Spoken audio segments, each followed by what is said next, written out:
My sister didn't merely empty a glass of vintage red wine onto my white silk gown. She stared directly into my eyes and informed the security guard that the hired help wasn't permitted to weep in front of the guests. But as the liquid seeped into my skin, I glanced past her and spotted my husband's black SUV pulling up to the valet. I knew then that in exactly 60 seconds, my family's entire world was going to go up in smoke. My name is Maya Vance. For most of my life, I've been the shadow daughter, the one remaining in the background while my older sister, Chloe, drank up every drop of my parents' praise like a parched desert. I'm a researcher. I spend my days in deep-tech greenhouses and soil labs, trying to solve how to feed a planet with vanishing resources. It is humble, quiet work. And to my parents, it was a source of profound, burning embarrassment. Before we discuss how I finally broke the silence, I want to ask you something. I'm recording this from a small, peaceful town, but I know these stories cross borders. If you're watching from somewhere far away, please tell me in the comments where you're tuning in from. I read every single one. It reminds me that regardless of where we are, we all know what it feels like to be overlooked. The golden couple and the farmhand. Chloe was the golden child. She married Julian, a high-level VP at Agro Global, one of the world's largest food conglomerates. Julian drove a car that cost more than my entire college tuition and wore watches capable of feeding a village.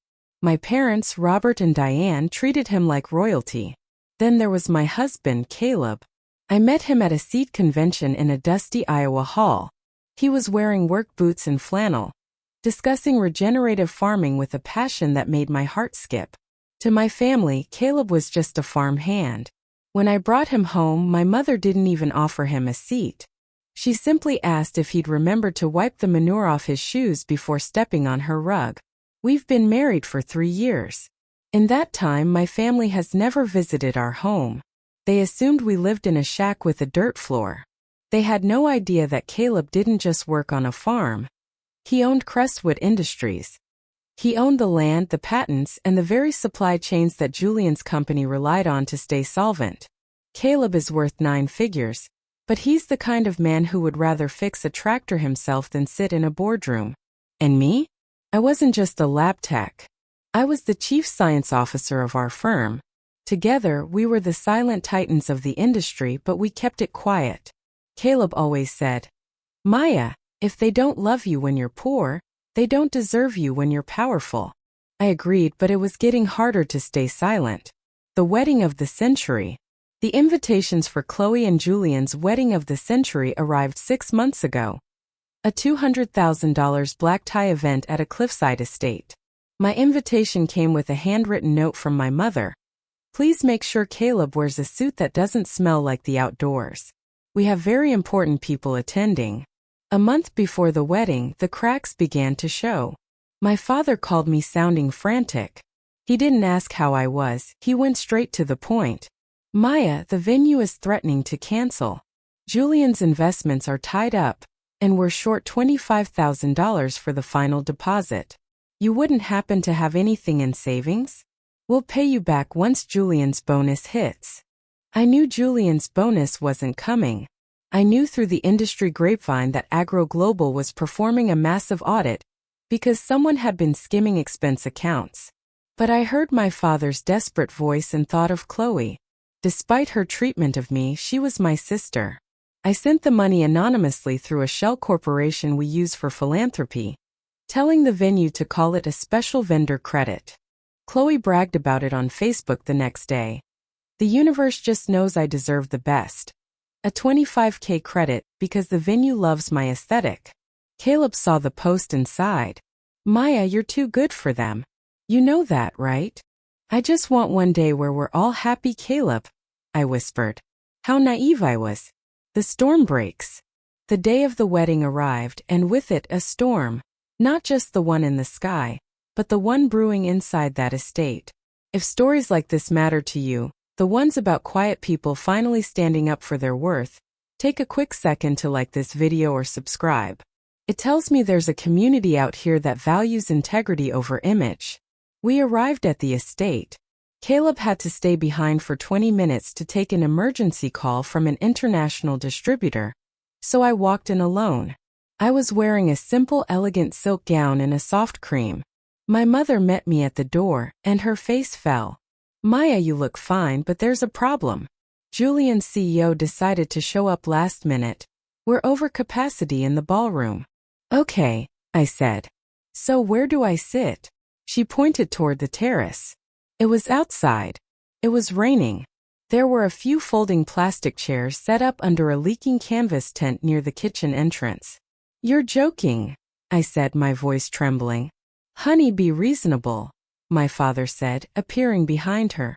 Julian's career depends on these people. Your family, you'll understand. Just stay out here until the toasts are over. We'll bring you a plate of leftovers. I stood under that leaking tent for an hour as servers bumped into me and rain splashed my hem. Then Chloe walked out. She looked radiant, but her eyes were cold. Maya, what are you doing? You're blocking the service path, she snapped. I'm sitting where Mom told me to sit, Chloe. In the mud. Don't be dramatic. You're lucky you're even here. Honestly, Julian was worried Caleb would start talking about fertilizer to the CEO and ruin his promotion. She looked at my dress. Is that silk? It's a bit much for a farm girl, don't you think? Before I could answer, she tripped. It was the most calculated stumble I'd ever seen. The full glass of Cabernet in her hand didn't just spill. She flung it. It coated my chest and my dignity in deep staining red. Oh no, she mocked without a hint of remorse. Well, I guess you really can't go inside now. You look like a mess. Security, can you escort this woman to the parking lot? She's a disturbance. My parents watched from behind the glass doors. They didn't move. They didn't say a word. They just turned their backs and returned to the champagne. The reveal. I was walking toward the gravel path, tears blurring my vision, when Caleb's SUV pulled up. He stepped out, looking like $1 million in a tailored charcoal suit. He saw me, the wet hair, the wine-stained dress, and his face went from calm to lethal in a split second. Maya, what happened? I couldn't even speak. I just pointed toward the ballroom. Caleb didn't wait. He grabbed my hand and marched toward the main entrance. The security guard tried to stop us. Sir, the terrace guests are. Move, Caleb said. It wasn't a shout, it was a command.